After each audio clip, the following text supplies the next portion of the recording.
If you're a NASCAR short track fan, it doesn't get much better than this. Late model stock car action on one of America's greatest speedways, Nashville Speedway USA. All the action's headed your way on TNN Motorsports.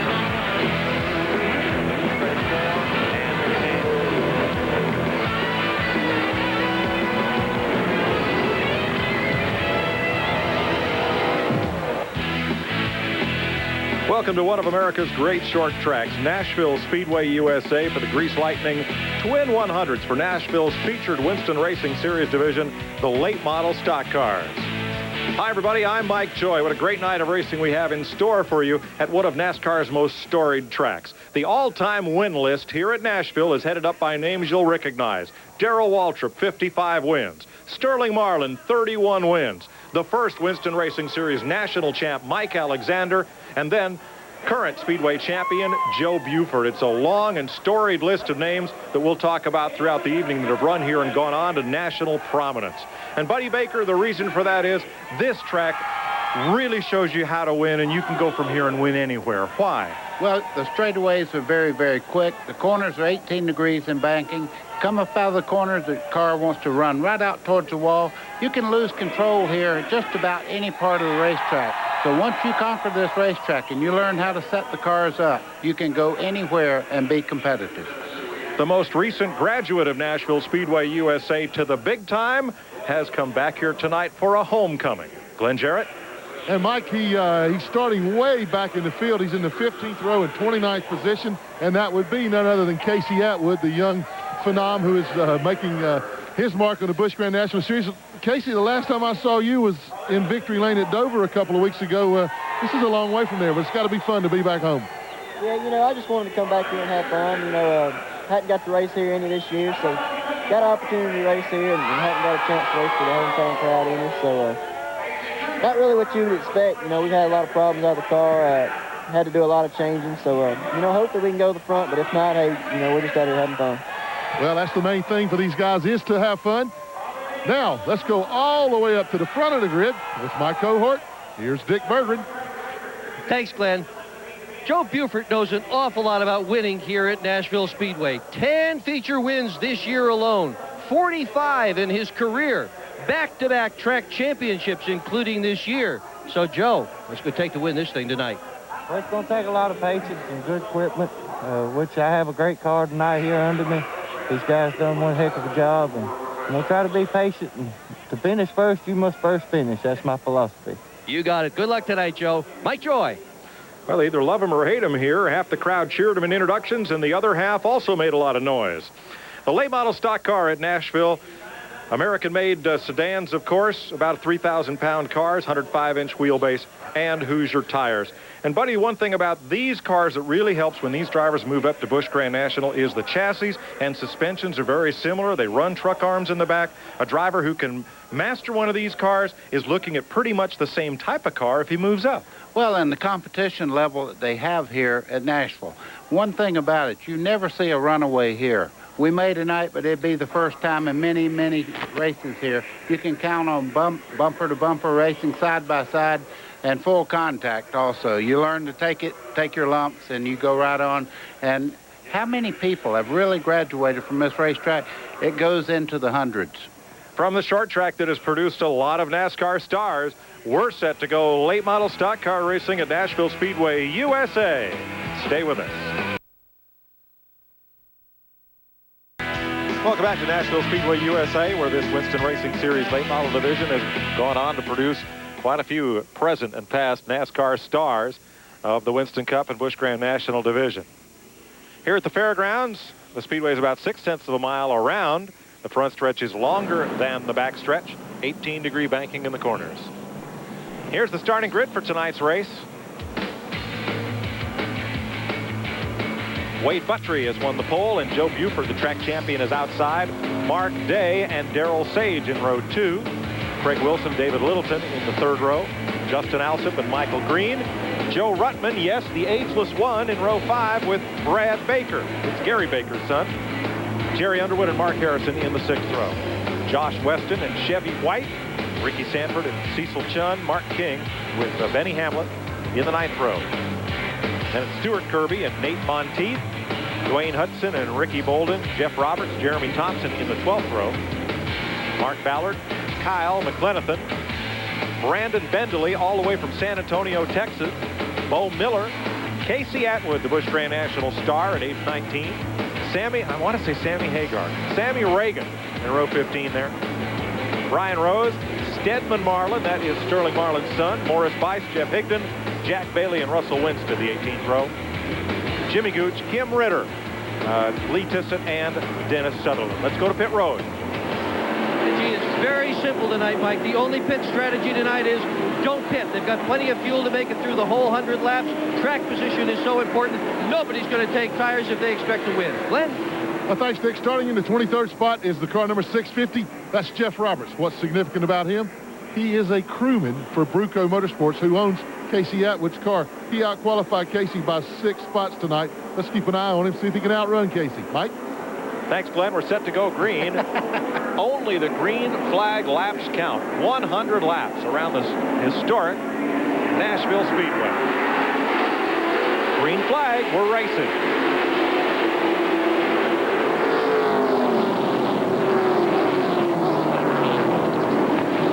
Nice clean start.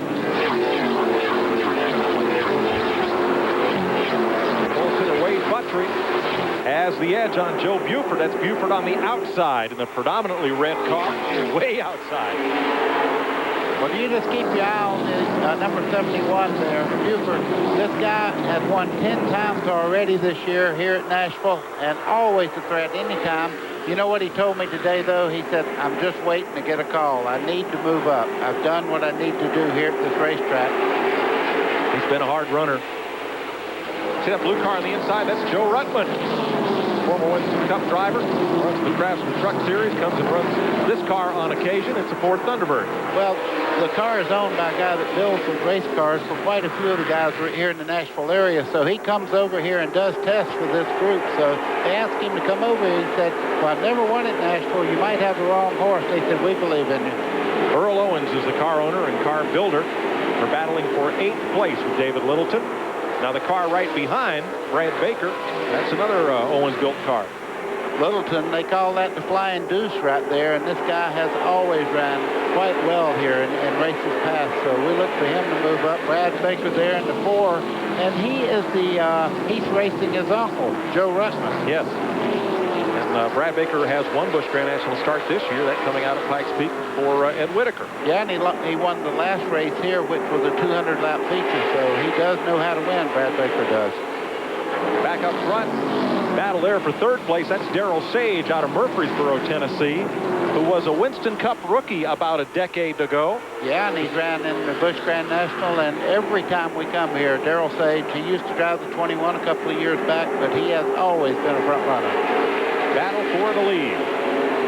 Buford on the inside, not afraid to use the chrome horn when necessary. Very aggressive driving style. You've seen him win here on TNN before. He has the inside of Wade Buttry looking for the lead. Now, you look how much distance they keep between each other. That's a lot of respect for the driving styles of each of them. But if it was 10 laps to go, I guarantee the margin would be much cut down as they run into the corners. Now they're giving each other a lot of room. They better not mess around too long. Of course, Sage is moving in just behind them. Sage is 93 coming up into this battle for the lead. Boy, Wade Buttry's hanging tough on the outside, buddy. He is that.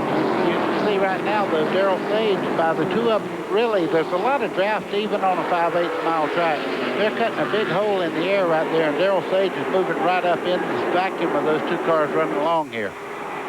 Right behind him, that white car is Mark Day, number 5. This is a triple header weekend at Nashville, and Day in the 5 car has run the truck race, running here in the late model race, and hopes to qualify for the All-American 400 as well. Yeah, and I would say that you would learn something about air pressures and things like that. Even when you run another division, you learn little tips that would help you in the late models that you run along during the weekend.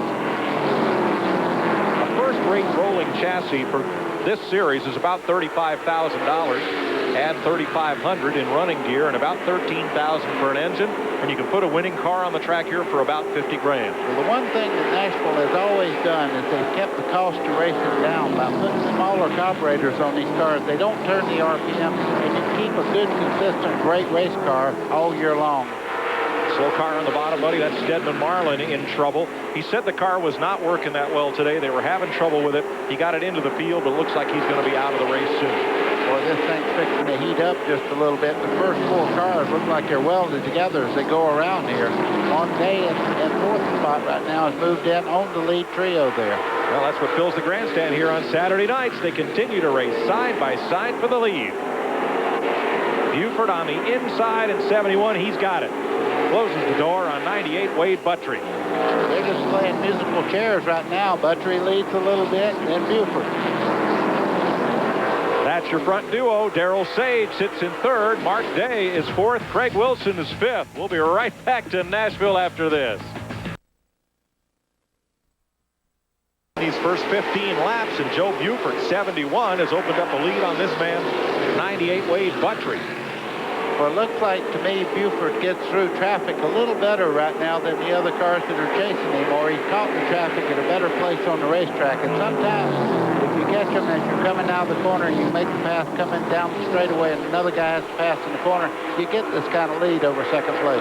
The other thing too, buddy, most of these drivers have raced against Buford all the year, and they know what that red nose looks like in their mirror. He's the track champion. He's an aggressive guy, and when you're getting lapped, you're going to give that fellow room when you see him. Well, that's just like Buttry, though. He's a 4-time winner here in 99, so he knows how to put a little pressure on Buford if he can catch him again.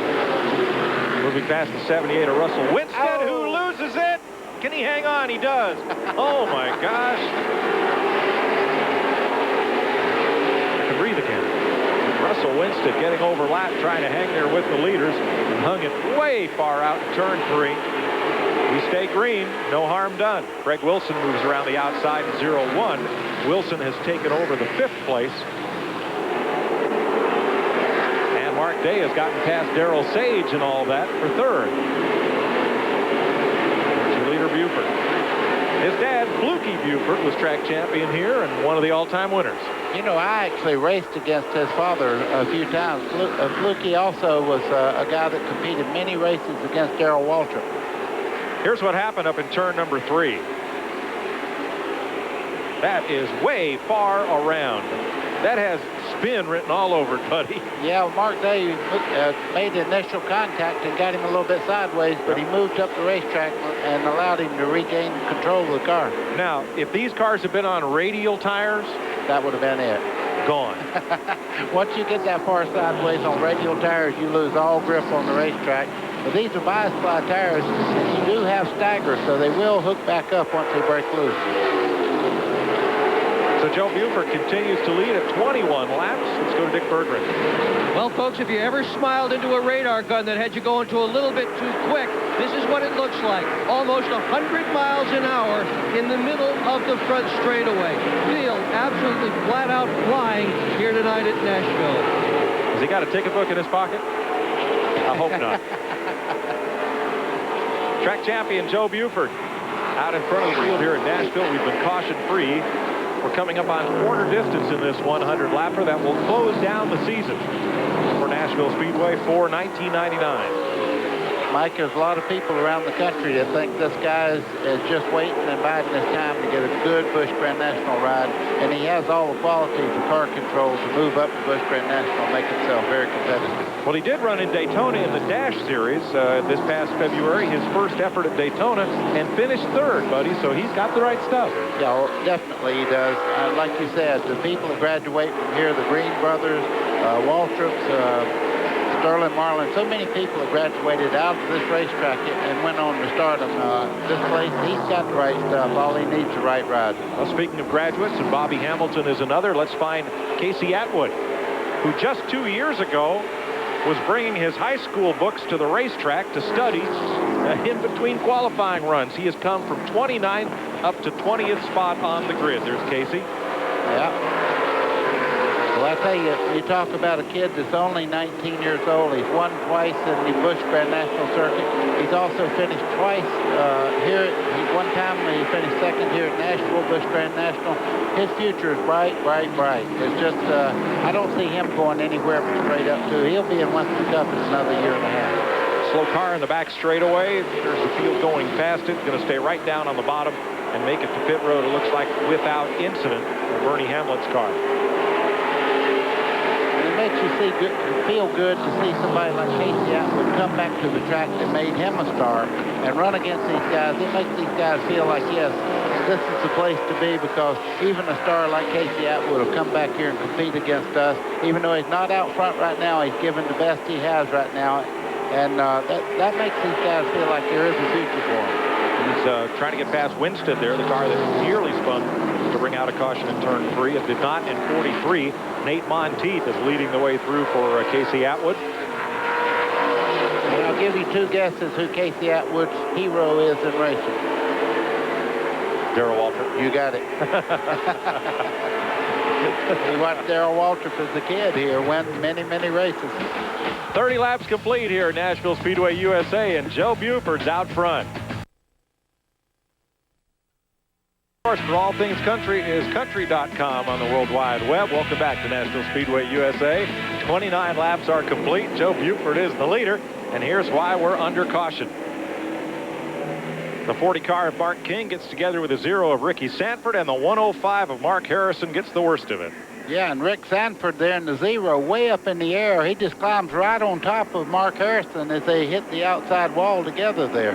Getting set for the restart, Joe Buford is your leader. 98, Wade Buttry is second. Mark Day is the white car in third. And they get close as 11 comes up the inside, Michael Green.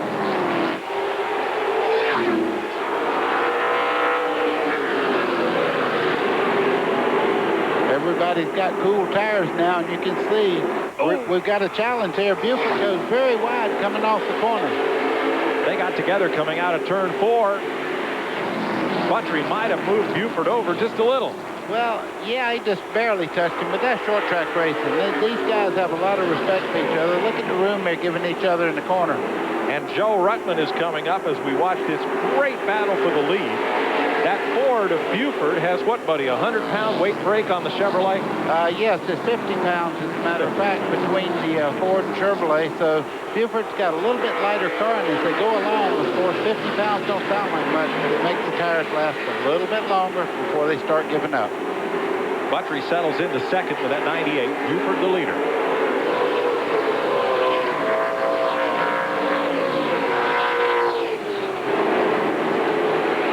Behind them, the 5 of Mark Day, the 93 of Darrell Sage, and the 11 of Michael Green. Right behind Green comes Joe Ruttman leading a pack of cars. There's a battle for third place. Green trying to hold off Sage. Darrell Sage has been getting underneath Mark Day, but Day's got good drive off the top of the corner. You just keep an eye on Sage, though. He's been around this racetrack a million miles almost, and he has a good running truck. Look at this car go on the bottom there. Mark Day slides out, and Sage takes the spot. And Craig Wilson, 0-1, comes right up underneath Mark Day. You lose just a little bit of momentum here, buddy. You're going backwards. Absolutely. Once you break traction here and the other cars are really getting forward by you, there's nothing you can do to hold them back. Now, he can run side by side like he is right now because he does not have the rear tires broke loose. Side by side for fourth place. Michael Green, that is. 11, Michael Green on the inside. Not 0-1. That blue car just behind is Joe Ruttman. No, that's trouble. Joe Ruttman, the longer he runs, the better he'll get in this number 70 car. That car with no sponsor, no anything, but that is a car builder's car, and to run up front means better business in the wintertime here. It says that car is 2 years old. But it just keeps getting he better. does a good job there. Yep.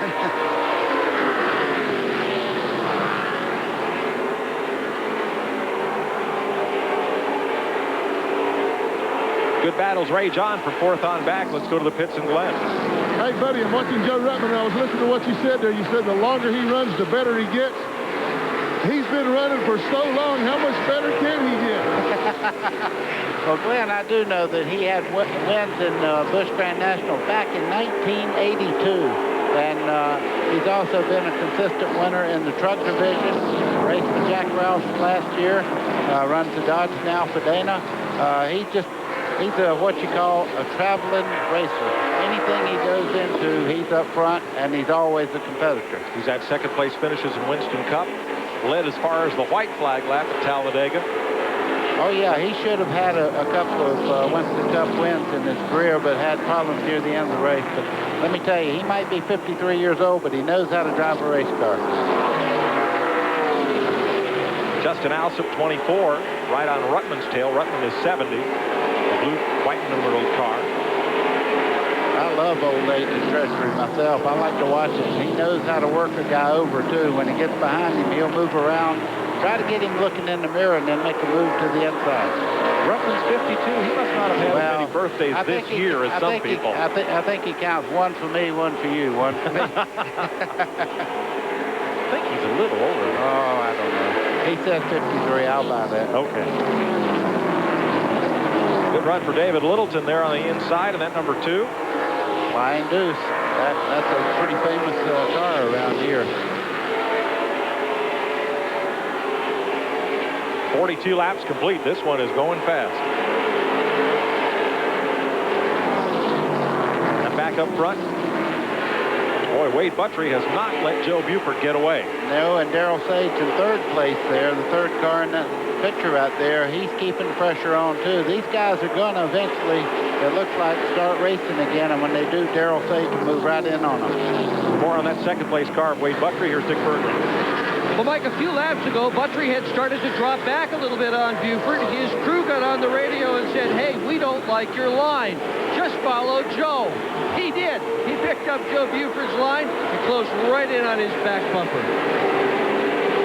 About 3 car lengths separate them right now.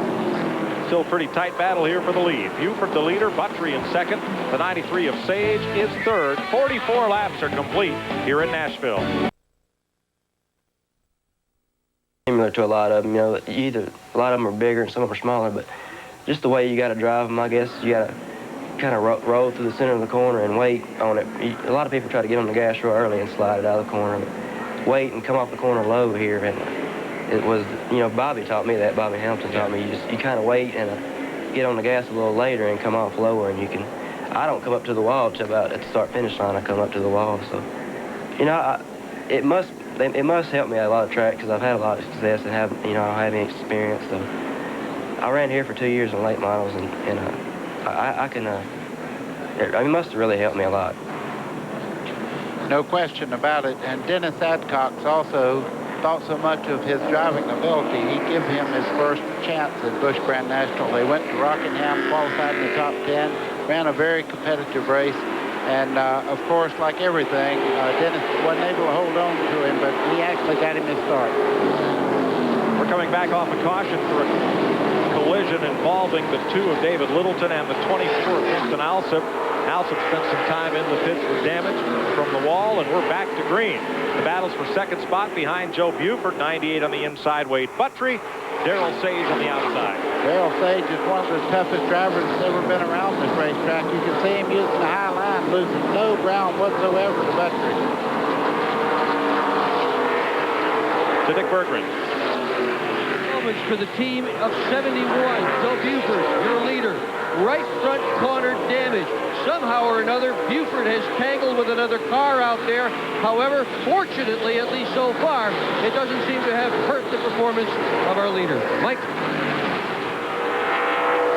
Thanks, Dick. This battle rages on for second. It's a good one. It's a good one, and it looks to me like they're holding their own, running side by side there. Neither one able to use the preferred line, which is a lot of racetracks when you go around here. These 2 cars are running side by side and keeping up with Buford. So I'm not sure that Buford may not have a little bit of a handling problem. He should be moving away as these guys are racing side by side. Justin Alsop has gone to pit road after being involved in the accident that brought out this second caution flag. 59 laps complete. Now Mark Day, number 5, is moving into this battle. Yeah, and he's having a pretty good run. He's using a high line around the racetrack. Mark Day in the 5 there. You can see him moving into the fray here. Second, third, and fourth car running along here, place cars as they go down in the corner. You can see Buford hadn't really opened it up very much. And now that Darrell Sage is taking over second, we'll see who's got the muscle now. And up to 5th is Joe Ruttman. 39 laps to go as they lap past the 78 of Russell Winstead. Single pilot for a while. And that allows Ruttman to gain a little ground. There he is at the top of the screen. Blue number 70 trying to close up on this battle. I'm not sure Joe Ruttman's not in a great spot right now. He's running along by himself, not abusing the tires. He's keeping an eye on the lead cars, and he's just running along there right by himself. That's a good way to keep a good, sound car for that last-minute run.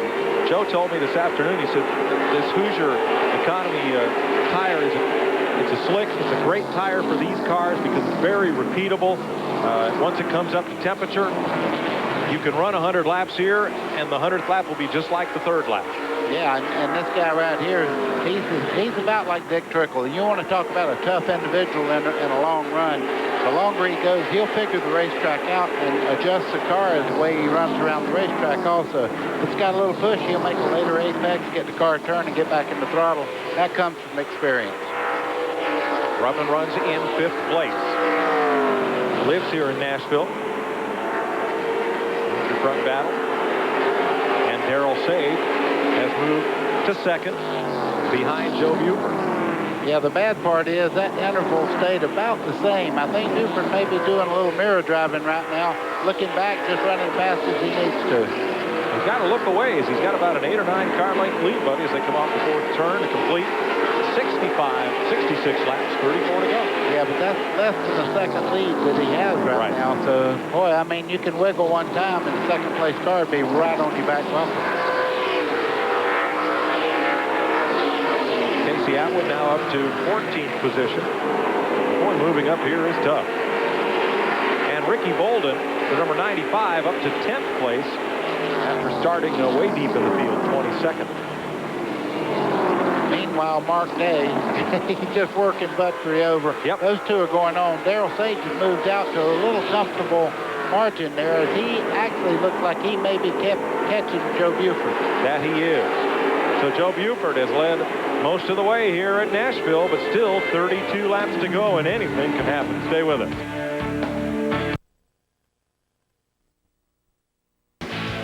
Winnebago is the official motorhome of TNN. Stop by your local Winnebago or Itasca dealer now. For more information, call 1-800-643-4892. 70 laps complete, 30 to go. And look, Darrell Sage has caught Joe Buford. Yes, he has run him down. Now, passing him may be another story, but right now, Darrell Sage is much quicker. He's run him down from about a 9-10 car length deficit down to about a 2 car length deficit. As they go down the back straightaway, you can see Darrell Sage gaining every corner on him. More on Darrell Sage. Here's Glenn. Well, guys, there's probably nobody hungrier for victory out there than Darrell Sage right now. He has run this track throughout most of his career, but he's been on a long dry spell. It's been well over a year since Darrell has won a race, and his crew guys are really excited right now about the job he's doing. They think that they have the car in the long run to win this thing. Darrell sure hopes so. It's been a long time. He tried Winston Cup when he was just a teenager, and that was, I'm trying to recall, about 17 or 18 years ago. And then came back here to run at Nashville. And it was in the 80s. Yeah, early 80s. Yep. But he has run down Joe Buford. Yeah, like I say, though, catching Buford and passing him is two different things. Right now, Sage has moved in to less than a car length, though, as they head down the front straightaway. He's definitely the quicker car at this juncture of the race, but of course it's Buford who has to pave the way and deal with the lap traffic. Now moving in on Jeff Roberts. The one thing the leader always has working for him, though, the flagman is telling these guys that they're lapping that the leader's coming trouble now.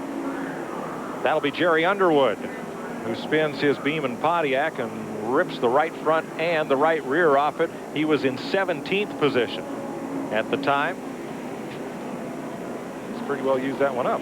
Yeah, you can see the tire actually off of the rim there on the right front of that particular car. One on the right rear is down as well. They're going to need the hook to get Underwood away.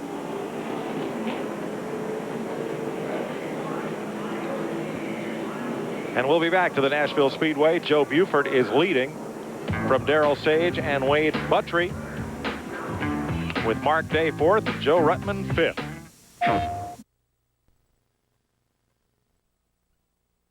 13 laps to go in the Grease Lightning 100 here at Nashville Speedway USA for the Winston Racing Series late models. Darrell Sage 93, trying to get past the 98 of Wade Buttry to have a shot at the race leader. Now we're coming down to, you see the lap cars here. They have a lot to do with how you get off the corners, how you get into the corners. And I'm sure Joe Buford right now realizes they're really down to the last part of this race. He's going to run the perfect line around here. If you pass him, you're going to have to take the spot. He's not going to make a mistake.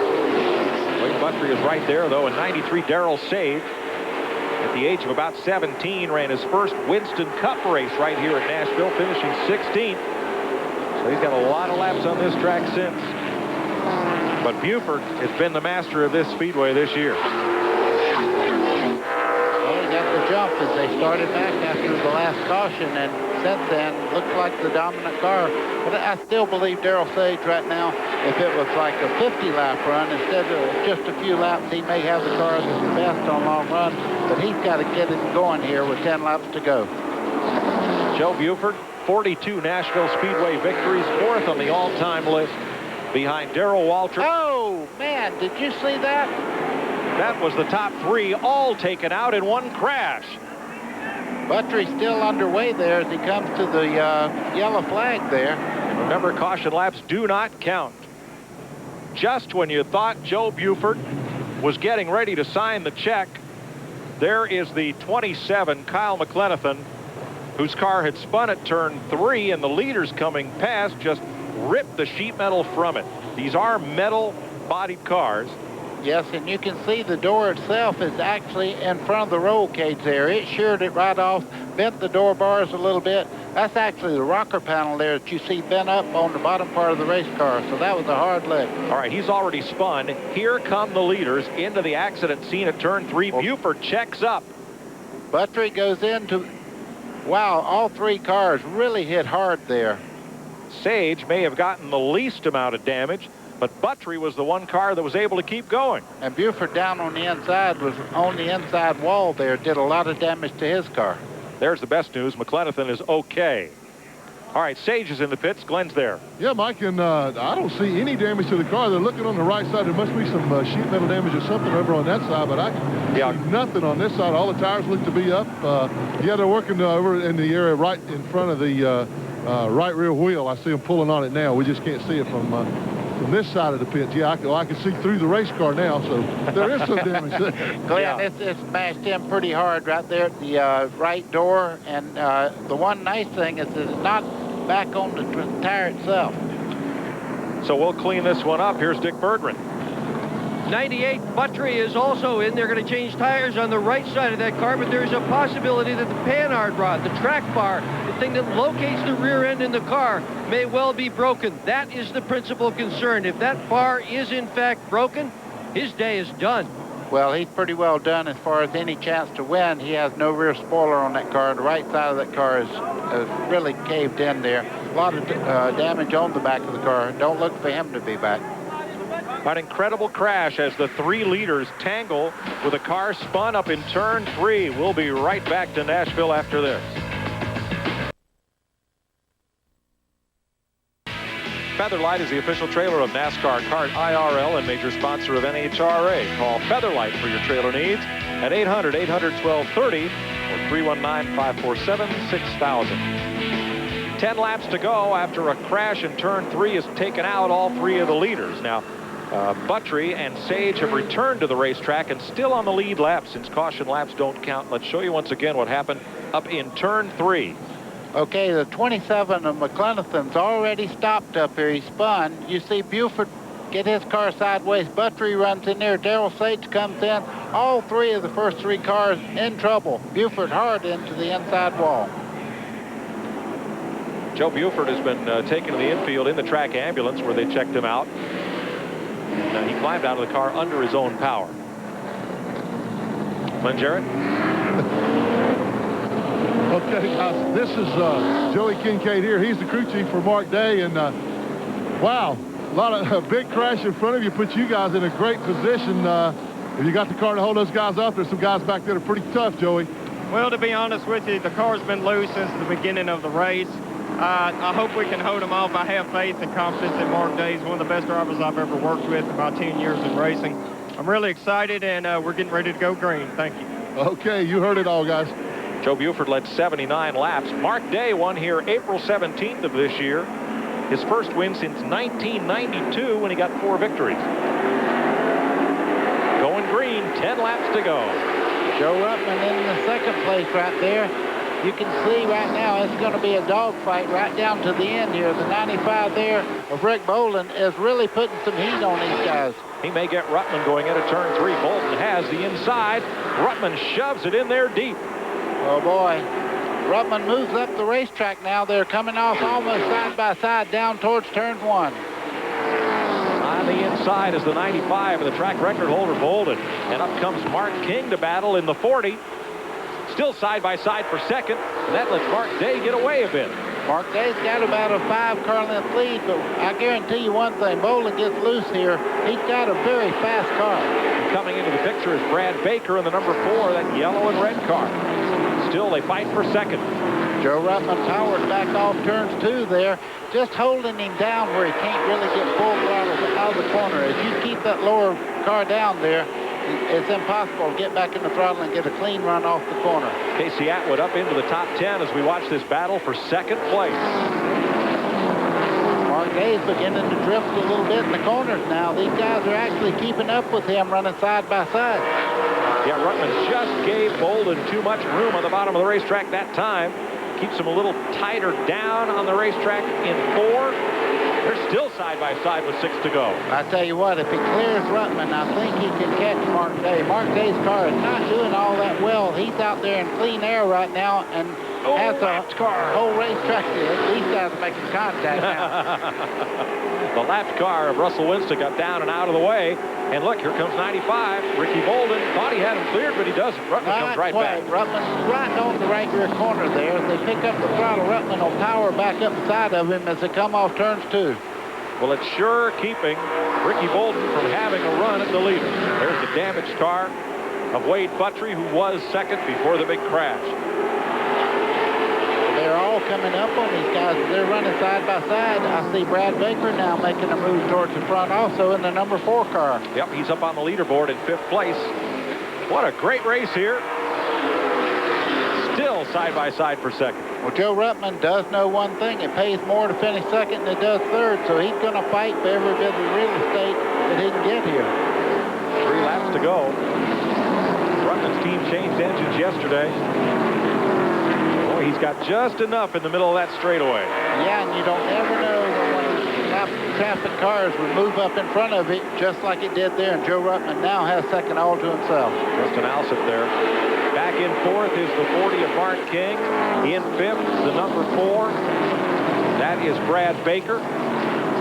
2 laps to go. In 5th. David Littleton moved up in the Flying Deuce there.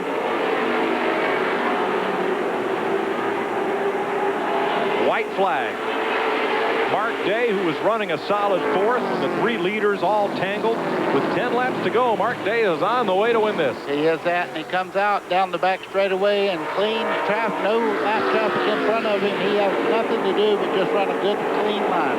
Casey Atwood up to 9th place in his hometown return, and Mark Day is going to win it. Mark Day, the 100-lap winner here at the Nashville Speedway.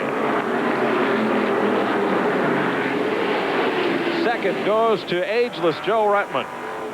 3rd to track record holder Ricky Bolden. 4th is Mark King, and 5th is Brad Baker. Glenn's in the winner's pit. And Joey Kincaid jumps down again. Congratulations from all the other guys. I saw a 4-leaf clover there. Buddy, your prayers were answered. He was able to hold them off. Yeah, we were really proud to find that 4-leaf clover. Mark was just asking us to do something to try to help him out. I can't say enough about these guys. We spread ourselves kind of thin this weekend. We've competed in the truck race, the late model race, and all-pro deal. my guys have really stepped up to the plate. I'm proud of them. They've taken the responsibility and the initiative to take charge and do what needs to be done. We were sucking on the engine in that tire temps, please. The engine was bad in the truck, but we're better in the late model. We'll try again for the All-Pro race tomorrow. We missed about one position today. 31W Insulation, Scoggin Enterprises. I have to read the card to tell you everything else. Tucker Race Engines, I'm proud of it. Okay, congratulations. Let's go to Victory Lane and celebrate. And we'll do that when we come back to Nashville Speedway USA. Mark Day is the winner, trying to run all 3 ends of this weekend triple header here and post top 5s in all of them. We'll be right back. Welcome back to Nashville Speedway. Let's go straight to Victory Lane. Well, Mark Day, sometimes to win, you've got to be fast. Sometimes you've got to be lucky. Tonight you were both. Which was more important? I'm a very lucky man tonight. There's no doubt about it. We had a good race car. 31W Insulation, Scoggin Enterprise race car, Comp Graphics. I got 15 new sponsors this week that I'm probably going to forget some. Budweiser Recycling. Well, tell us what happened in the race. State Line Motorsports, State Line Metals. What happened in the race, Mark? God, I'm leaving somebody out. Somebody help me. We were just real lucky. I mean, we had a decent race car. Not good enough to win, though. I mean, we were probably a 4th place race car. Me and Joe were pretty much even. I mean, I was really worried about him there at the end because he's got millions of laps everywhere. But I seen the wreck happen, and I was just lucky enough to get through it. That's about all it is to it. Good run. To Glenn Jarrett. Thanks a lot, and another awfully happy guy standing out here, Joe Ruttman. Man, that was some great racing those last 10 or 12 laps, Joe. Way too exciting for this old guy here. No, these guys run like a son of a gun here, and I knew it. But I don't have any chance to thank any sponsors because we really don't have any. I got to thank the crew chief, owner, and here he is right here. Earl, step in here. This is a guy built it, and his wallets put us out on the racetrack. So without him, we couldn't do it. So I'm not going to plug any sponsors because we don't have any, Well, now, I watched you run here tonight. You had a lot of fun. Earl's got a good race car. Could we see you back here next year doing this, or could your heart stand it? Oh, I don't know. I'd like to race anywhere, So if anyone's got a car, I'll go race it. Okay, that's Joe Ruttman. And, that's a pretty good feat, guys. 2nd place, where his age is older than the combined total age of everybody else in the field, Dick. You better move out of there quick, Glenn. Ricky Bolden, a great night for you, finishing in 3rd spot. How close were you to all that wild action? Well, I tell you what, we had to start so far back. We missed a qualifying setup, but these guys didn't miss the race setup. We was coming up. I feel like we had the best car, and these cars, I mean, they're so equal here, but we were coming. If I hadn't got held up behind Ruttman there so long, I believe I had something for Mark. But it was good, clean racing, and we was giving one another racing room. It was a lot of fun racing against somebody like him. Congratulations on a good run. Mike Joy. Great race, great show here in Nashville. Very unexpected finish. Mark Day, the winner. Joe Ruttman, Ricky Bolden, number 40, Mark King, number 4, Brad Baker, the top 5, Littleton Chun. That Weston kid, 97, finishing 8th, 16 years old, the Rookie of the Year here, and he beats the hometown hero. Casey Atwood and Michael Green finishes 10th. Look through the rest of the finishers here. After 100 laps of late model racing at Nashville Speedway. And coming up on TNN, Grease Lightning All-American 400 from the Slim Jim All-Pro Series. That will air Saturday, October 16th at 2 p.m. Eastern Time. And the Grease Lightning Twin 100s, the late models, around the Super Truck Sunday, October 17th. You'll see that at 3 p.m. Eastern. For Buddy Baker, Glenn Jarrett, and Dick Berggren, Mike Joy congratulating Mark Day. Great day for him, and a tough night for some of the other runners that shared the lead this evening. Broken rib Valentine with engine trouble. Alan Carter was 4th.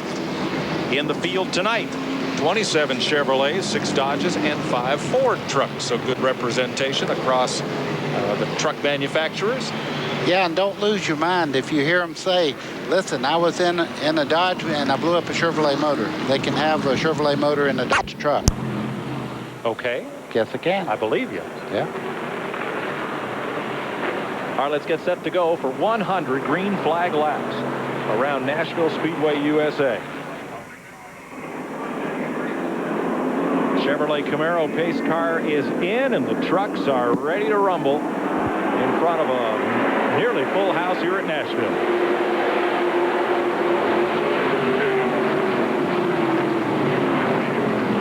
Mark Day gets right up the middle of the track, and he's got the lead. Good, clean start.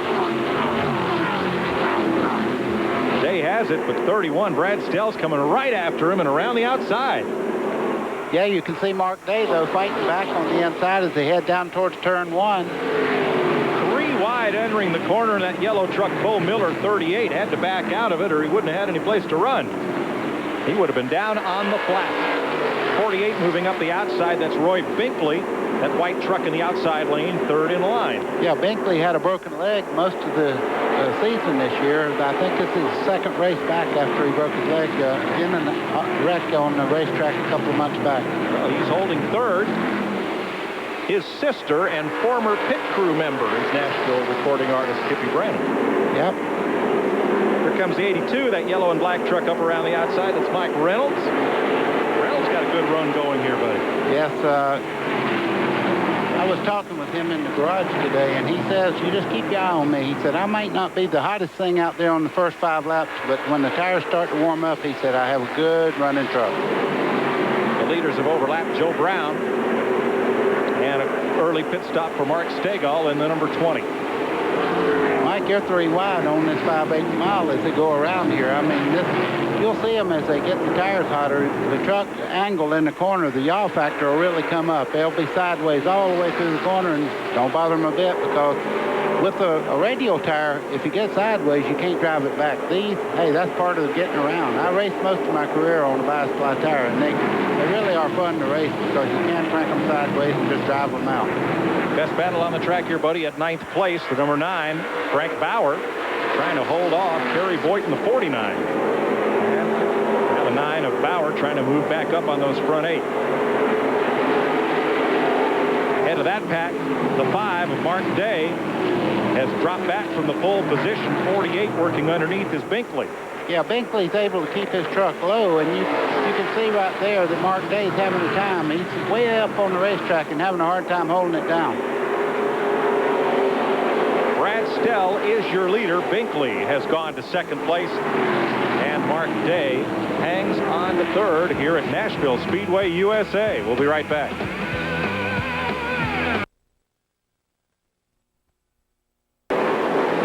Complete. Brad Stell has led them all. At number 31. And the guy on the move right now is Mike Reynolds in the 82 there on the bottom side of Mark Day as they head down into turn 1. He seems to be able to take that truck anywhere he wants to. They almost made contact, though, getting in the corner there. You see Reynolds really powering up out of the corner now. That battles for 3rd place. Right behind them, Bo Miller moving up. In 38, the yellow truck, all yellow truck. Side-by-side racing. Well, when Bo Miller gets there, he's a 10-time winner this year in the truck division. So he knows how to do it. He's in, I guess he and several of the run-ins this year, but they say Bo Miller likes it that way. He likes everybody mad at him. That means he's getting the job done.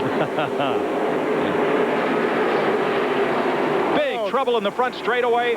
2 trucks smashed. One of them is the 9 of Frank Bauer, and the other, oh, was that Binkley?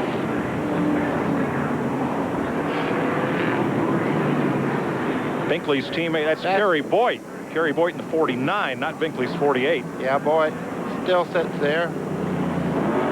Bauer gets away. Mike, he's got a busted radiator, though. There was a lot of water on the front straightaway when he recranked, so he's just spraying the racetrack right now with radiator water. I remember caution laps do not count. But as Dick Berggren and Glenn Jarrett pointed out, if they run enough caution laps, fuel mileage could be a factor.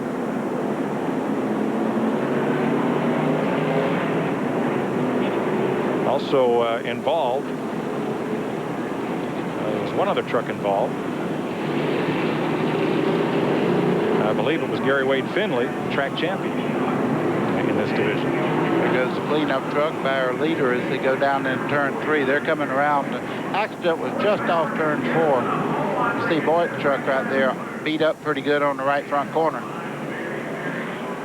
Now there's the tail end of what happened at the inside of the track, but there was a collision just coming along here down the outside of the front straightaway, and that crash was the reaction to it. Dick Berggren is in the pits. This is the 2nd time this weekend he has found trouble. He crashed in practice, and the front end of this truck right now doesn't look good at all. Crew trying to get the jack underneath it so they can change the right front tire. Alignment is definitely unaligned, Mike.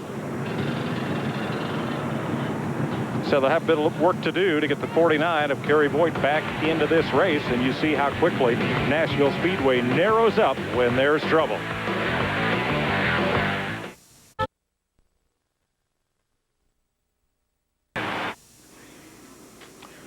Welcome back to Nashville Speedway USA. One lap to go to green. Let's go to Dick Berggren.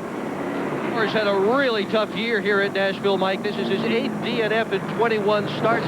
Frank, what happened out there? I don't know which truck it was, but a truck bounced off the wall coming down the front stretch. I couldn't miss him, and then somebody tagged me from the rear, and I hit the wall head on. I'd just like to thank my sponsor, Itchy Cooper Productions, and all my crew. They've done great. Tough day, Mike.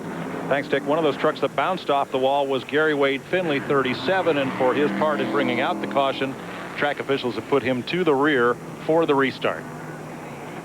That was the car you were talking about. Yep. You didn't know which one it was, but you noticed he hit the outside wall. We're back under green. Only the green flag laps count, and this field is strung out 2/3 of the way around the speedway as they take the green flag for the restart.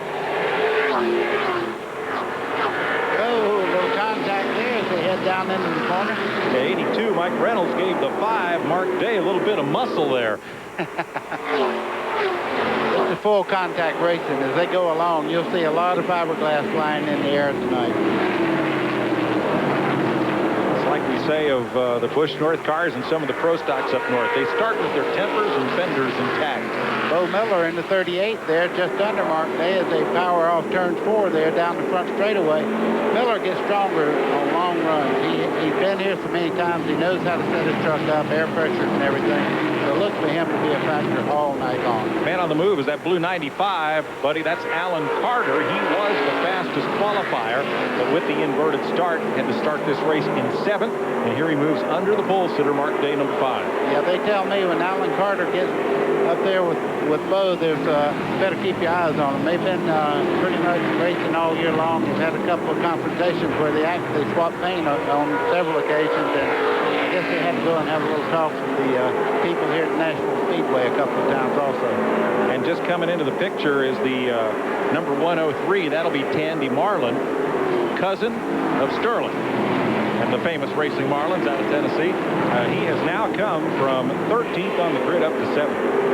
And Tandy's been a past track champion in the truck division, so he knows what he's doing also. Here is Brad Stell, the race leader. For more on Stell, Dick Berggren.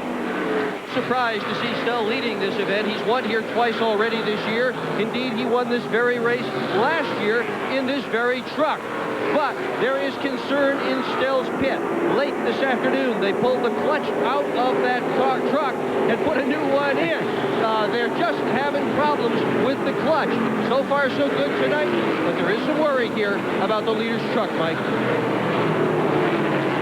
Thanks, Dick. He has led every lap so far. Ooh, nice little thread the needle move there, buddy. Traffic packs up behind him. Yeah, these guys don't seem to worry about traffic. They just go into the smallest hole available and just keep their foot right down on it. Kerry Voigt back in the pits. More damage than was initially thought on his car from the first caution flag. So 31 Stell trying to hold off the 82 of Mike Reynolds. Bo Miller is 3rd. Alan Carter is 4th. Mark Day slipped to 5th. Yeah, Stell's got a mirror full right now of Reynolds as they go down the front straightaway. Reynolds seems to have the truck. You can watch him right here. He can turn down to come out of the corners, and he really gets a good shot up out of the corner. Maybe just a little bit quicker right now, but the 31 is giving him absolutely no room whatsoever. As I say that, he makes a great move on the inside. Made his own lane down there. You saw him slide the truck, and he'll get the lead. Stell's just up in the high groove, and it seems the preferred line tonight is right down on the bottom of the racetrack. Mark Mayberry joins the trucks in the pits. And the lead has changed hands for the first time tonight. 82, Mike Reynolds going to the front spot. Oh, here comes Bo Miller, also in the 38. He's really moving along here. And the 95, Alan Carter, as I said, they don't send Christmas cards to each other. they're not great friends, so this ought to be interesting when they get nose to tail. Now remember, the point championship has been settled. This is an end of the season, big money, extra distance, non-points race. So some of these owners may have told the drivers it's okay if all you bring back is the steering wheel. Got all winter to fix it.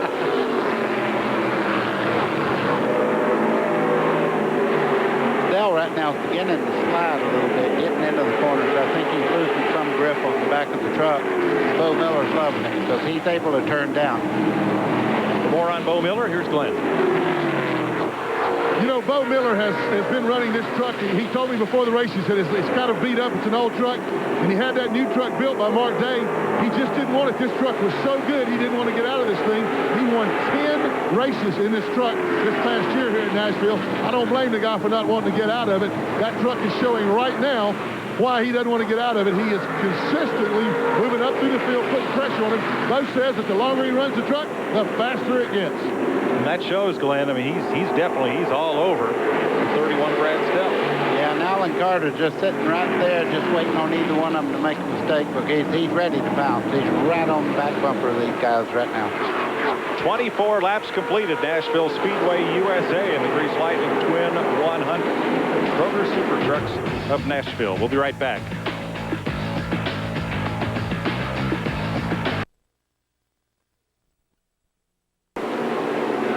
Welcome back to Nashville Speedway USA, the Grease Lightning Twin 100s featuring the Kroger Super Trucks. Number 82, Mike Reynolds, has come to the lead from 6th in 18 laps. He's got a great battle going on behind him. Yeah, and Bo Miller moved into 2nd, and this is a race for 3rd right here. See Allen on the inside there in the 95 truck. Stell on the outside, not able to hold him off. We have a change now. These guys are really going at it. Good move for Carter there in 95, the fastest qualifier. Roy Binkley started this race up in the top 5 and ran there, but he's down with Glenn Jarrett. Yeah, Mike, tough night for the team trucks of 48, 49. We saw Gary Boyd, number 49, get into a wreck. Roy, looked like you had a pretty good run going there. What happened? Right before that first caution, motor got flat on the bottom end. So we had that restart. I was going to see what it's going to do. It kept getting worse and worse. Finally, it lost oil pressure. We had the truck to beat. You know, God bless us with a good opportunity. And Motorola and Keith Harris. And motor just seized up coming down the front straight away. That's too bad. He did have a good truck. First time in that truck. He normally runs late models here at Nashville. Thanks, Glenn. 31 laps complete. Here's your race leader, Mike Reynolds, the 1991 late model stock car champion. That's the Winston Racing Series division here at Nashville. The Super Trucks are the Winston short track division that runs weekly here at the fairgrounds. Other tracks have copied this format and this type of truck, notably Riverside Park Speedway at Agawam, Mass, which closes the end of this year, and the trucks there will move to the nation's newest Winston Racing Series Speedway, Waterford Speed Bowl in Connecticut, where they will run in the same race with the American Challenge late models. So that'll be interesting to see cars battling against trucks on the same speedway next season there on the shoreline of Connecticut. You're looking at Brad Stell as he goes around the racetrack here. You know, he had the dominant truck for about 5 or 6 laps, and then all of a sudden you could just see the back of the truck twitching a little bit, getting in the corner. Now he's pretty much lost the handle on it as these other guys. Bill Miller's fixing to run down the leader. And the 31 of Stell has now dropped Buddy to 4th place, just ahead of Mark Day, but behind the 95 of Alan Carter in 3rd, the 38 of Bo Miller, and the 82 of Mike Reynolds. Yeah, Mike Reynolds right now is being collected a little bit. You can see Bo Miller just about 4 truck lengths back as they go down the front straightaway towards, well, call it 2 truck lengths now. Yep. Buddy, I'm really surprised how much slow traffic there is around this track for a race that's only 36 laps old. Mike, this racetrack, you've heard a lot of people say this is the track that makes champions, and the reason for that is that it's so very, very hard to set a truck, car, or anything else up to be good on a long run. Once you find out how, you can go anywhere and set your truck up, car up, and really get around most any racetrack in the United States. Change in 5th place, Buddy, that Town and Country 103. That is Tandy Marlin, who won 6 straight feature races here from August 1st to Labor Day. And he was the 1998 truck champion here at this very racetrack. He runs late model a lot, just loves to race. Finished 7th in the truck points this season. gotten past Mark Day. Trouble in the front straightaway. One truck has hit the wall, and it looks, Buddy, like maybe the fuel pump broke off it because there was a big flash of flame on the right front, and it's still going. It's still burning. Jeff Harris, number 76. He had come from 14th place on the grid to 9th when he pounded the wall coming out of turn 4. Yeah, and it didn't take that fireman very long to get on the scene there. You can see the driver out. He's doing fine. That's the main thing. Well, let's see if we can see what caused it. Well, he's already in it. Yeah, it's chewing on that wall, and the wall usually wins.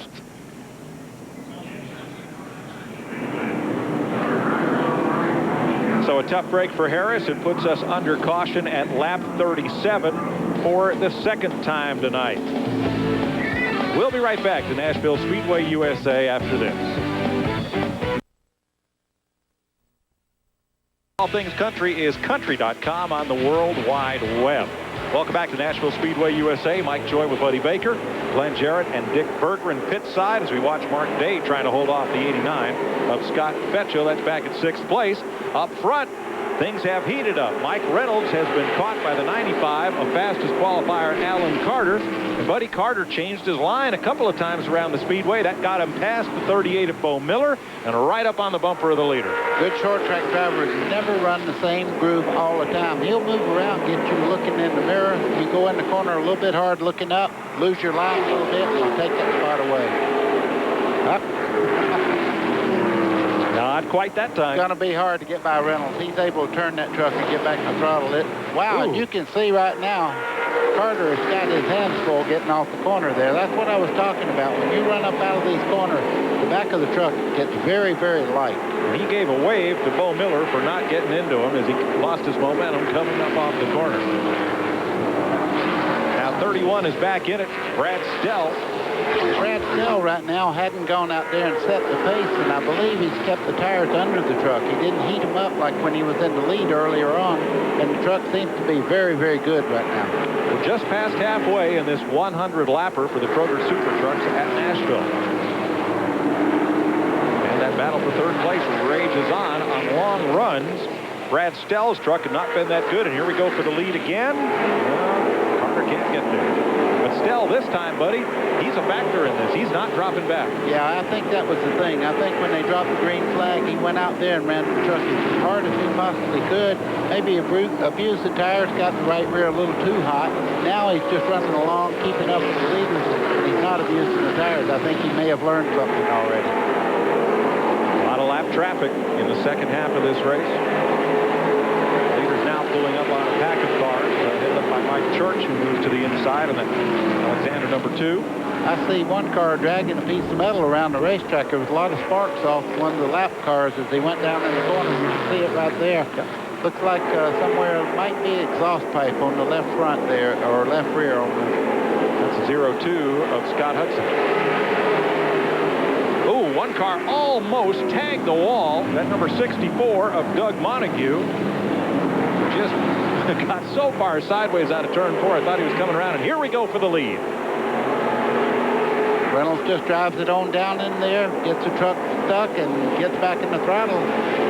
He's not going to be easy to pass. That's a very, very good truck. Now, Alan Carter has not been able to harass him out of the lead. They lap past Mark Stegall, number 20. And it's still a 4-truck fight for the lead.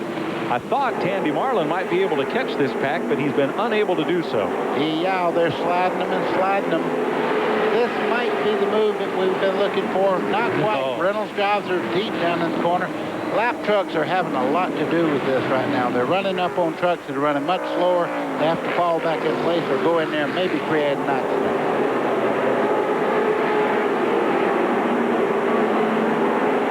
Working around the number 40 of Mike Mitchell. 82 is Mike Reynolds. And that 95 is Alan Carter, the fastest qualifier. Trouble in turn 4. One truck goes around. That's the 41 of Chris Anderson. And he does bring out the caution. It's the third one tonight. He was in 10th place. At lap 60, the 10th place truck spins. No contact with the wall, it appeared. No, he's getting her back straight. You see he's wiggling around there trying to see if he has a flat tire. He had charged through the pack with number 77, John Bum. They started 19th and 20th and were running 9th and 10th at the time of this spin. Might have been some contact between them. And they both went sliding sideways off into the corner, and Anderson ended up spinning.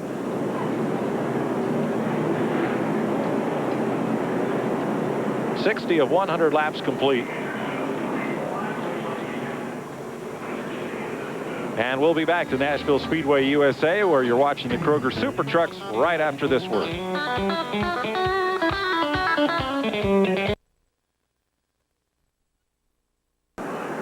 Welcome back to Nashville Speedway.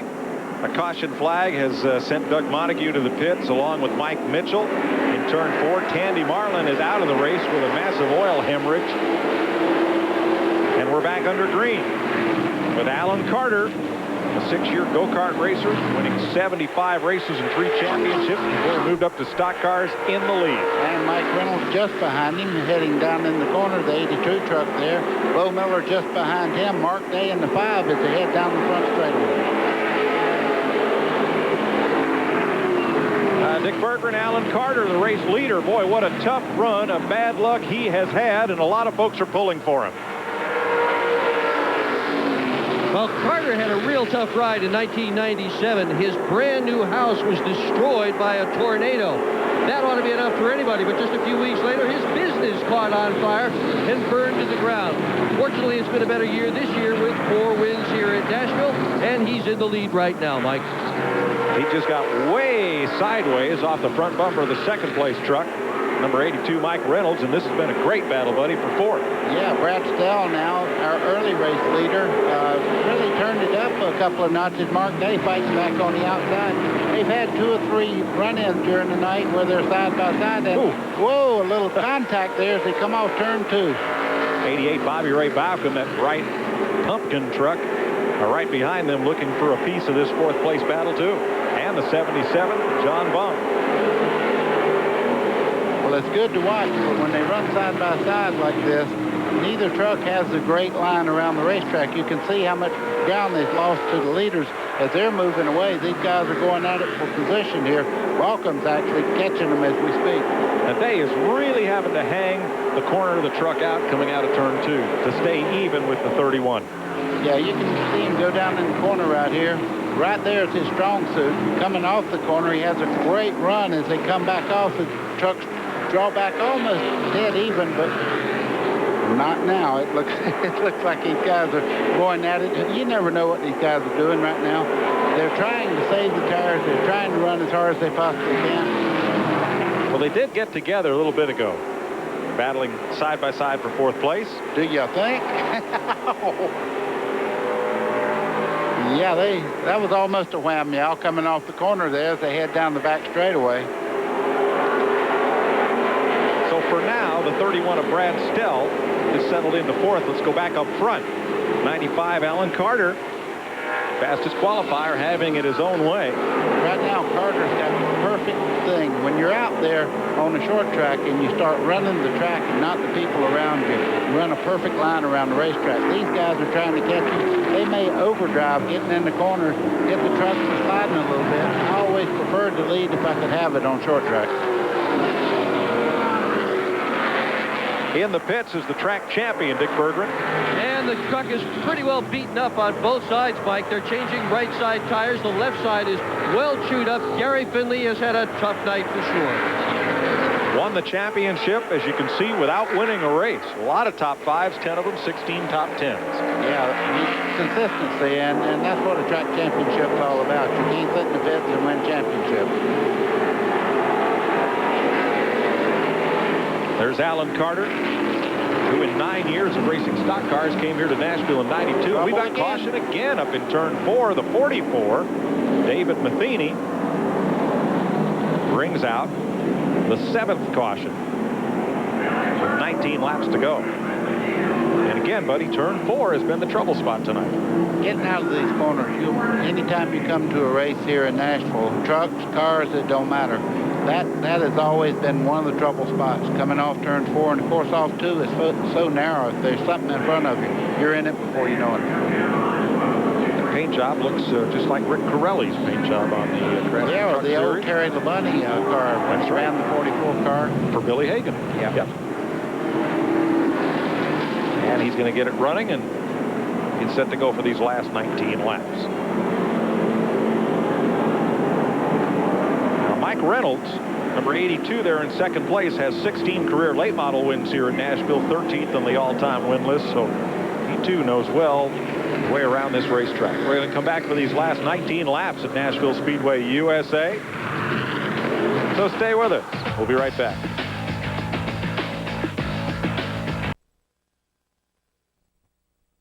At Nashville Speedway, Alan Carter's built up a big lead. Here's the reason why. They're side by side for second. Bo Miller in the 38 on the bottom side, Mike Reynolds in the 82 on the outside, side by side. This has been it ongoing. They have been fighting it out most of the race today. Well, for more on Reynolds, number 82, here's Glenn.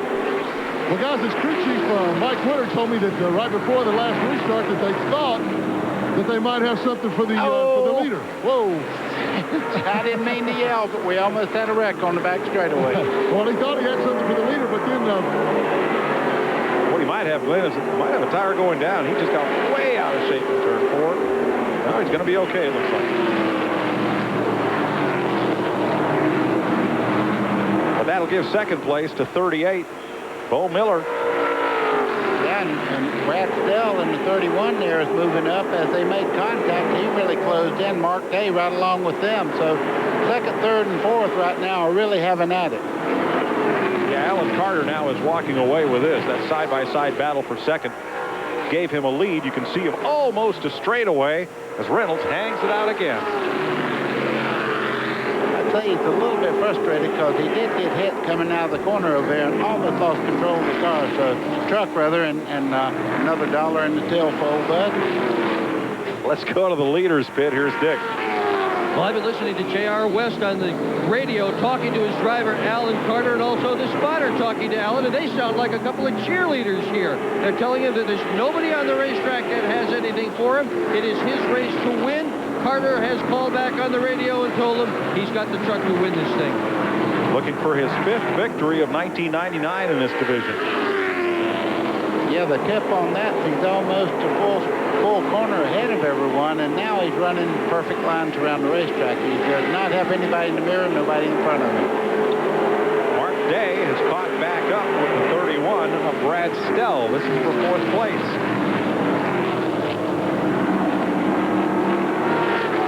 You notice Mark Day in the white truck there, the number 5, has moved way up on the racetrack in the corners. I think that part of the racetrack hadn't been used as much. It's not quite as slick as the bottom part of the racetrack here at Nashville.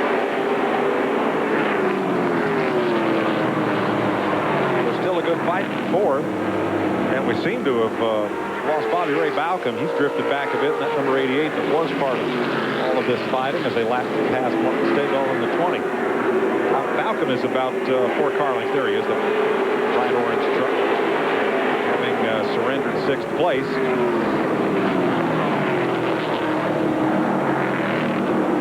He's drifted back a bit after that last caution. Unable to mount a charge. John Bum is still running right behind him with 5 laps to go.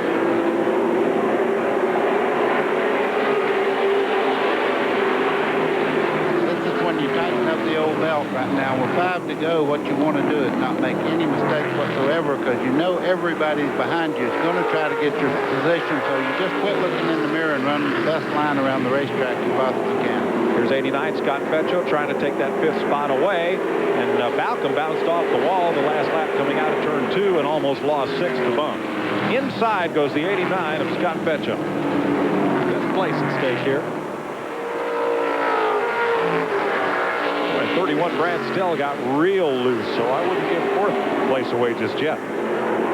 Here's Fetcho's season, 1 top 5 and 12 top 10s. Yeah, that truck's real good right now. He saved the tires and running right on the bottom of the racetrack, so Mark Day's going to have a tough time holding him off.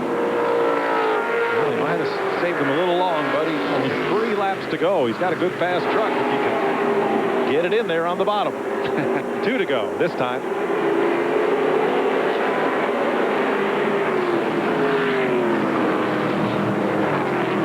the line going in and in the middle of the corner, but Mark Day just out drag races him as he loses the back of the truck on the bottom there.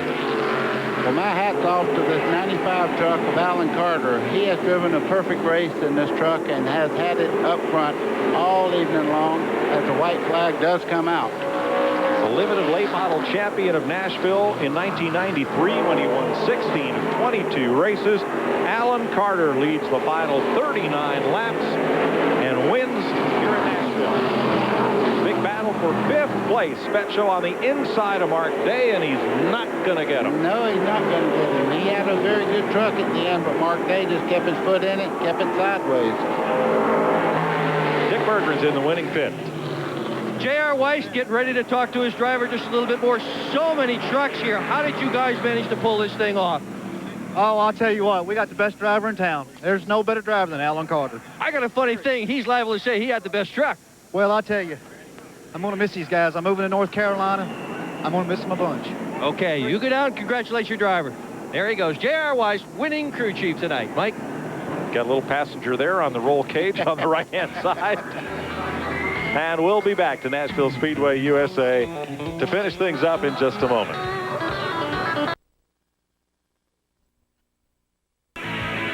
Wrenchhead.com is the automotive superstore for all your automotive repair, maintenance, and performance parts. Visit them today on the World Wide Web at wrenchhead.com.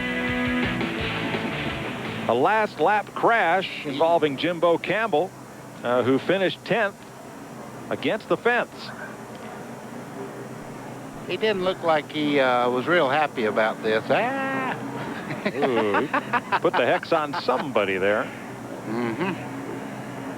We'll go to Victory Lane and talk to some happier people. Yeah, this guy didn't wreck, and there's certainly no frown on his face. Alan Carter certainly had the dominant truck, and Alan, you set fast time. You had to start 7th because of the field inversion. You took your time, drove a real smart race, and boy, for the last 40 laps or so, nobody could touch it. Oh, this truck was on a string. You know, we moved it up a groove and really found us a line to run. But, you know, I told him in the interview earlier, you know, we was gonna ride for the first 60 laps, you know, and try to get through lap traffic. And that's what we had a lot of lap traffic tonight. And we got through it real good. I don't reckon we even got a scratch on this truck. This thing was hooked up, man. I'm telling you, I radioed to him. I said, it's time to go now. And I'd like to thank, you know, Mike Reynolds, our 82 truck there. He gave us a good run, and when we got around him, we just pulled on the way and got us, you know, got back in a rhythm. And every restart, you know, we didn't really have any problem. Well, you've had a great year, your 5th win of the year, I believe, and this has got to maybe take some of the edge off of all the bad things you had go wrong last year. Yeah, we had a lot of things go wrong last year, and this year has been a great year for us. You know, we had a shot at winning championship and come up short, but, you know, this right here is a good winner. Prize for the pit crew and sponsors and everybody. You know, we're going to come back next year with this truck here and try to win as many races as we can and go for the championship again. And but I'd like to thank all the sponsors, IKS, WSM 95, B&A Truck Sales, Barry Dawson, and J.R. Weiss, J&D Motorsports. Without these guys and the pit crew, Johnny Red Shacklet Racing Engine, you know, and Bob Ray Jones Chassis, you really can't go wrong here. Well, congratulations again. Get your hugs and kisses. Guys, he named everybody. Here's Dick. Thanks, Glenn. Bo Miller finished 2nd tonight. He won 10 times already this year in 20 starts. What did you need you didn't have tonight, bud? You know, we started out a little tight there early in the race and tried to back off a little bit and save our tires. Didn't want to burn tires off of it. We know it was going to be a 100-lap green flag race and kind of backed off, fell in behind Carter there, let him run, and tried to hope they'd burn it up. And made a late race run there and got tied up on the 82 truck. Tried to get around him a little quicker than what I wanted to. I didn't work out like I wanted it to, and Carter got away from us, and we was running him down at the end. We just didn't have enough left to pull up on him and make up the ground we lost while we was trying to get around 2nd. It looked like it was an awful lot of close, tough, hard racing out there tonight, was it? Yeah, it was real tight. Lap trucks was going in too wide, and then here you was, you know, we had to run in there on the lap trucks running too wide and kind of thread the needle a little bit and dodge traffic. You know, I had a piece of debris come up, knocked the roof line loose on my truck, and dodging that and all the debris and the truck spinning and wrecking. I can't say enough for my sponsors, though. Bando Manufacturing out of Bowling Green, Miller's AAA Transmission out of Bowling Green, Tough Liner, Wilson County Motors. And everybody else. We got to go to Glenn. Thank you, Dick, and I'm here with Mike Reynolds. Mike, you look like you might have had something for him there, but when Bo got under you, it just looked like it took away what you might have had left there at the end. Yeah, you know, the Pennzoil Chevrolet run real good tonight. We developed a miss about 20 laps ago, and it'd come and go. Yeah, he'd miss up off the corner one time and miss on the other end on the other time. I don't know what went wrong in the motor, but we had a truck to win. We come a little short, you know. Well, but he did an awfully good job, and I tell you guys, he's awfully disappointed. He's still sitting in the truck. Hadn't crawled out yet. He thought he had this one tonight. Well, he led 42 laps tonight. Sits 13th on the all-time win list. Here's the unofficial results.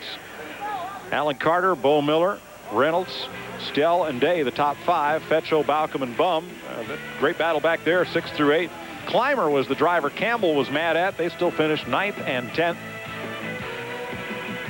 On a pretty neat night of racing, the Trucks Buddy put on a good show here at Nashville. Always. I enjoy the truck so much, and the fans here, they love their truck racing. For Glenn Jarrett, Dick Berggren, and Buddy Baker, I'm Mike Joy congratulating Alan Carter, winner in the Grease Lightning 100 here at Nashville Speedway USA. So long, everybody.